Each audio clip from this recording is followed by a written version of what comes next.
दोस्तों आज बात करूंगा GST-9C के बारे में। फाइनेंशियल ईयर 21-22 के लिए GST-9C के अंदर चेंजेस कर दिया गया है अब, जो कि पोर्टल पे इम्प्लीमेंट होने वाला है। उसके लिए नोटिफिकेशन नंबर 14/22 को इशू करके, जो कि 5 जुलाई को इशू किया गया है।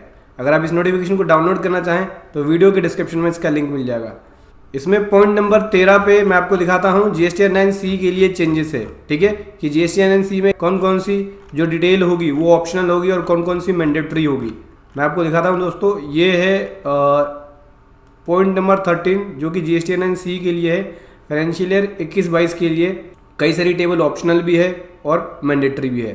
तो मैंने इस फॉर्म के अंदर अमेंडमेंट कर दिया है, चेंजेस कर दिया है। जो भी चेंजेस होगा वो रेड में दिख जाएगा, जिससे आपको इजीली समझ में आएगा। देख सकते हैं यहाँ पे चेंजेस कर दिया है और मैं आपको डिटेल में समझाने वाला हूँ कि फॉर्म GST-9C के अंदर जो कि 21-22 के लिए है कौन कौन सी टेबल ऑप्शनल होगी या कौन कौन सी टेबल मैंडेटरी होगी, ठीक है।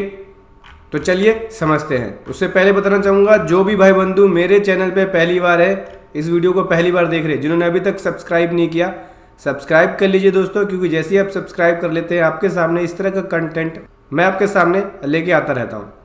सो दोस्तों बात करेंगे फाइनेंशियल ईयर 21-22 के लिए GST-9C में क्या क्या डिटेल हमें देना होगा और कौन कौन सी मैंडेटरी होगी और कौन कौन सी ऑप्शनल होगी। सबसे पहले हम बात करें 5B के बारे में। तो टेबल नंबर 5B में फाइनेंशियल ईयर 21-22 के लिए यहाँ पे गवर्नमेंट करिए कि रजिस्टर्ड पर्सन के पास ऑप्शन है, चाहे तो 5B वाली डिटेल जो है 5B की जो डिटेल है वो सेपरेटली भर दे, या फिर इसको भरने की ज़रूरत नहीं है। इसकी रिपोर्टिंग, इसकी सारी रिपोर्टिंग वो टेबल नंबर 5O के अंदर कर सकता है। कोई भी अगर एडजस्टमेंट रहती है, जिसकी एडजस्टमेंट की रिक्वायरमेंट है, तो उसकी रिपोर्टिंग वो 5O के अंदर कर सकता है। तो दोस्तों ये है टेबल नंबर 5, जहाँ पे हमें रिकन्सिलेशन ऑफ ग्रोस टर्नओवर, हम अपने टर्नओवर की रिकन्सिलेशन करते हैं, जहाँ पे हम अपने ऑडिट एनुअल फाइनेंशियल स्टेटमेंट के अंदर जो टर्नओवर है, जो हमारी सेल्स है, उसको यहाँ पे देते हैं। मतलब कि जो आपने बैलेंस शीट के अंदर जिसका आपने ऑडिट कराया है उसकी टर्नओवर को देते हो और उसका रिकन्सिलेशन करते हो आप GST-9 की टर्नओवर से, GST की टर्नओवर से, ठीक है। तो यहाँ पे 5B के अंदर unbilled revenue at the beginning of financial year है, देनी है इसकी डिटेल। तो इस वाले टेबल के लिए ऑप्शन है, आप चाहे तो इसको फिल कर सकते हो या फिर छोड़ सकते हो। कोई भी एडजस्टमेंट की रिक्वायरमेंट रहती है तो टेबल नंबर 5O के अंदर भर सकते हो। ये है 5O, यहाँ पे भर सकते हो, ठीक है। रिकन्सिलेशन के लिए, टर्नओवर की रिकन्सिलेशन के लिए कोई भी एडजस्टमेंट रहती है, मान लो कि आपकी टर्नओवर में और GST की टर्नओवर, जो एनुअल रिटर्न की टर्नओवर, उसमें डिफरेंस आ रहा है, किसी भी वजह से आ रहा है, जैसे फ्रैट की वजह से या कोई इनडायरेक्ट इनकम है इसके वजह से या डायरेक्ट इनकम है उसकी वजह से, तो 5O में रिपोर्टिंग कर सकते हो। 5B को भरने की ज़रूरत नहीं है। इसी प्रकार से 5C में भी सेम है, 5D में भी सेम है, 5E, 5F, 5G, 5H, 5I, 5J, के बाद बात करें 5L के बाद 5M, N 5N तक सभी टेबलें ऑप्शनल है, ठीक है। तो चलिए एक बार समझ लेते हैं क्विकली कि इन टेबलों में क्या क्या मांगते हैं। जैसे C के अंदर बात करें तो अनएडजस्टेड एडवांस मांगते हैं at the end of financial year. कोई भी अनएडजस्टेड एडवांस है फाइनेंशियल ईयर के एंड में, तो उसकी डिटेल देनी होती है आपको, तो इसको भी भरने की ज़रूरत नहीं है, ये ऑप्शनल है आपके पास। D में डीम्ड सप्लाई शेड्यूल 1 के अंदर है, उसकी डिटेल आपको देनी होती है, ठीक है। तो इसकी भी डिटेल देने की ज़रूरत नहीं है। कोई भी क्रेडिट नोट आपने इशू किया है फाइनेंशियल ईयर ख़त्म होने के बाद, लेकिन एनुअल रिटर्न में रिफ्लेक्ट है, तो उसकी डिटेल आपको यहाँ देनी होती है, तो ये भी देने की ज़रूरत नहीं है, ये ऑप्शनल है। साथ ही साथ बात करें ट्रेड डिस्काउंट, जो कि अकाउंटेड है ऑडिट एनुअल फाइनेंशियल स्टेटमेंट में, लेकिन परमिसेबल GST के अंदर नहीं है। इस तरह की कोई ट्रांजैक्शन है तो उसकी रिपोर्ट देनी होती है, तो ये भी ऑप्शनल है, भरने की ज़रूरत नहीं है। अप्रैल 17 से जून 17 वाली ये एप्लीकेबल नहीं होगी 21-22 के लिए। अनबिल्ड रिवेन्यू है at the end of financial year, तो ये भी भरने की ज़रूरत नहीं है, ऑप्शनल है। भरना चाहे तो भर सकते हैं या फिर छोड़ सकते हैं। अनएडजस्टेड एडवांस है at the beginning of financial year, तो उसकी डिटेल आप दे सकते हैं, ठीक है।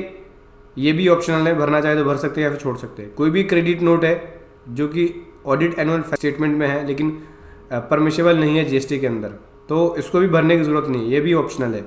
ऐसे ही adjustment on account of supply, कोई भी एडजस्टमेंट है जो गुड्स सप्लाई किया गया SEZ यूनिट के द्वारा DTA यूनिट को, तो ये भी ऑप्शनल है, भरना चाहो तो भर सकते हो या छोड़ सकते हैं।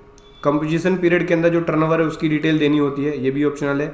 एडजस्टमेंट है टर्नओवर के अंदर सेक्शन 15 के हिसाब से, तो ये भी ऑप्शनल है, भरना चाहो तो भर सकते हो या छोड़ सकते हो। एडजस्टमेंट है टर्नओवर, एडजस्टमेंट है टर्नओवर में फॉरेन एक्सचेंज फ्लक्चुएशन की वजह से, तो सेपरेटली इसकी रिपोर्टिंग कर सकते हो, ये भी ऑप्शनल है, भरना चाहो तो भर सकते हो या फिर इसको छोड़ सकते हो, मैंडेटरी नहीं है। कोई भी एडजस्टमेंट रहती है, मैंने आपको बताया 5B से लेके, ये देख सकते हैं 5B से लेके यहाँ पे N तक कोई भी एडजस्टमेंट है टर्नओवर के अंदर, उसकी रिपोर्टिंग आप O में कर सकते हो। जैसे कि फ्रेट इनकम हो गया, इनडायरेक्ट इनकम या डायरेक्ट इनकम, या कोई भी ऐसी इनकम जो आपकी टर्नओवर के रिकन्सिलेशन में डिफरेंस बना रहा हो, तो उस तरह की इनकम को आप यहाँ पर रिपोर्ट कर सकते हैं। क्योंकि कई बार होता क्या है, हम अपनी टर्नओवर के अंदर सेल्स तो दिखा देते हैं लेकिन फ्रेट अलग से दिखा देते हैं बैलेंस शीट के अंदर, उतने का ही डिफरेंस बन के आ जाता है एनुअल रिटर्न की टर्नओवर में और हमारी बैलेंस शीट की टर्नओवर में, तो उसकी रिपोर्टिंग आप O वाले में कर सकते हो। उसके बाद यहाँ पे आपको एग्जेम्प्ट वाली सेल्स की detail, nil rated non GST supply की डिटेल देनी होती है, जीरो रेटेड टैक्स वाली जो सप्लाई है उसकी डिटेल, मतलब जिसके ऊपर टैक्स पेबल आपका नहीं बना है उसकी डिटेल देते हैं, ठीक है। तो ये तो मैंडेटरी है, 7 देना ही देना होगा। 9 की बात करें तो रेट वाइज टैक्स की डिटेल देनी होती है, ये भी मैंडेटरी है। और नीचे बात करें टेबल नंबर 11, इसमें एडिशनल अमाउंट बना है 6 और 8 की वजह से, तो उसकी डिटेल देनी होती है, ये भी मैंडेटरी है, अगर बना है तो दे सकते हो आप। उसके बाद टेबल नंबर 12 की बात करें तो यहाँ पे इनपुट टैक्स क्रेडिट का रिकन्सिलेशन देना होता है, तो ये भी टेबल नंबर 12 भी मैंडेटरी है। उसके बाद बात करें यहाँ पे रिकन्सिलेशन देना होता है ITC का, ठीक है, जो आपने एक्सपेंसेस किया है, जो एक्सपेंसेस के ऊपर आपने इनपुट टैक्स क्रेडिट लिया है, यानी ITC का एक्सपेंसेस वाइज ब्रेकअप देना होता है कि परचेज का ITC कितना है, फ्रैट एंड कार्टेज का कितना है, फ्यूल एंड पावर का कितना है, इंपोर्ट गुड्स का कितना है, रेंट एंड इंश्योरेंस का कितना है, एम्प्लॉइज़ को सैलरी बोनस इसके ऊपर क्या है, कन्वेंस चार्जेस के ऊपर क्या है, बैंक चार्जेस के ऊपर क्या है, क्या है, तो बहुत सारे एक्सपेंसेस है, तो एक्सपेंसेस वाइज ITC का ब्रेकअप देना होगा टेबल नंबर 14 के अंदर।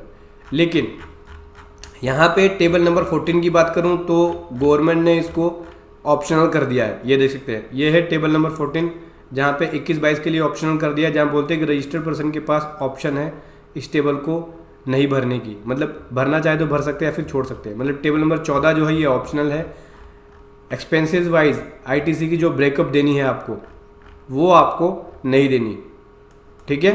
फाइनेंशियल ईयर 21-22 के लिए भी ये एप्लीकेबल है, पिछले साल भी यही था, इस साल भी यही सेम एप्लीकेबल है। उसके बाद बाकी जो टेबलें हैं मैंडेटरी है, चाहे टेबल नंबर 16 हो, जैसे कि ऑडिटर की कोई रिकमेंडेशन है, अमाउंट पेबल एडिशनल लायबिलिटी बनती है तो उसकी डिटेल वो दे सकता है। उसके बाद यहाँ से टैक्स पेयर वेरिफिकेशन देके अपनी GST 9C को फाइल कर लेता है। तो दोस्तों ये है GST 9C के अंदर कुछ मैंडेटरी और ऑप्शनल टेबल। वीडियो कैसे लगी ज़रूर बताएं। Thank you so much. जय हिंद, वंदे मातरम।